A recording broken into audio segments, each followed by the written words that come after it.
Бәріне сәлем, бүгін сіздермен осындай үлкен костюмнан қысқа сәнді пиджак тігетін боламыз. Әсіресе қазіргі трендтегі, негізі бұл менің папамның костюмы, ол кісі көп жыл болды кимегеніне, сондықтан да шкафта шаң басып жатқаннан кейін мамамнан сұрап алдым. Өзі көп болды осындай костюм алғым келіп жүрген, сосын осындай идея келіп қысқартып тігіп алуға бел будым. Ал бастайық.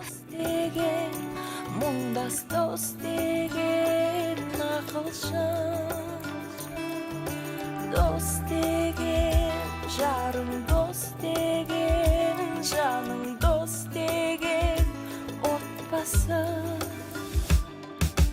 Қиын күндерде сөзбен дем берген қасым. Ең алдымен әрине өзіңіз қалаған ұзындықта өлшеп қиып аласыз, және де подклад жағындағы қалталарына қарап кесіңіздер, керек детальдарын кесіп жіберулеріңіз мүмкін. Менде осындай ұзындықта шықты.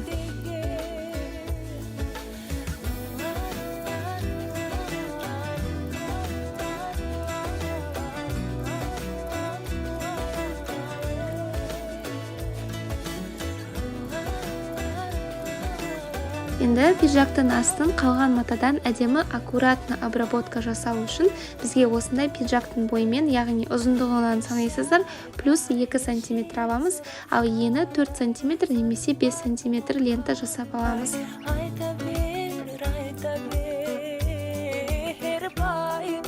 Жүрмісің жауап таппай, тыңдайтын құлақ мен болам. Айта бер, айта бер.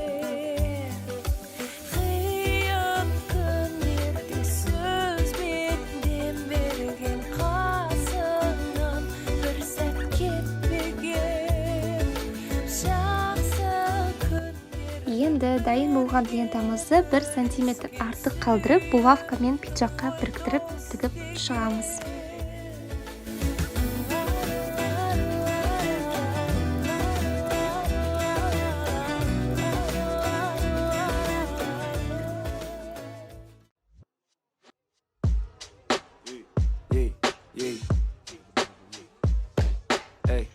Бәрі есте, бақты кездесті, уақыт өтті лезде, өтті тәтті кес. Екінші подъезд үйдің артындағы бау, сенің сұлулығың вау, сезімдері кетті жан лаулап. Сенің сұлулығың вау, ішкі дүнің жалмауыз, алдын бірге болдық қазір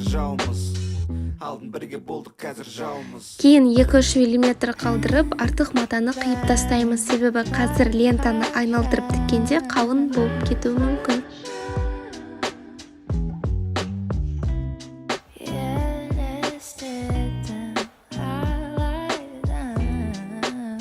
Енді видеода көрсетілгенде 2 бүктеп булавкамен қадап шығамыз.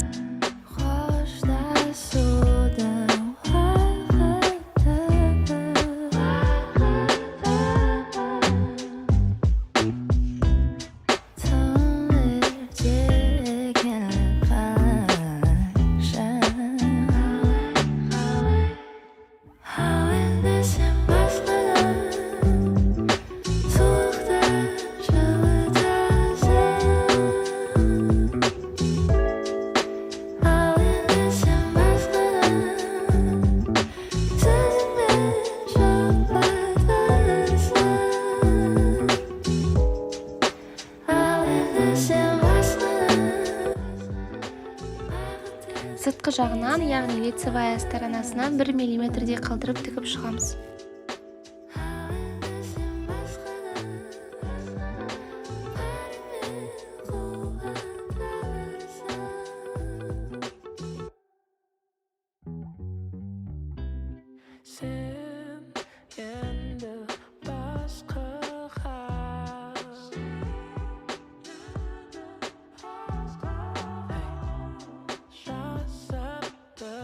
Міне бізде осындай әдемі аккуратны обработка болды.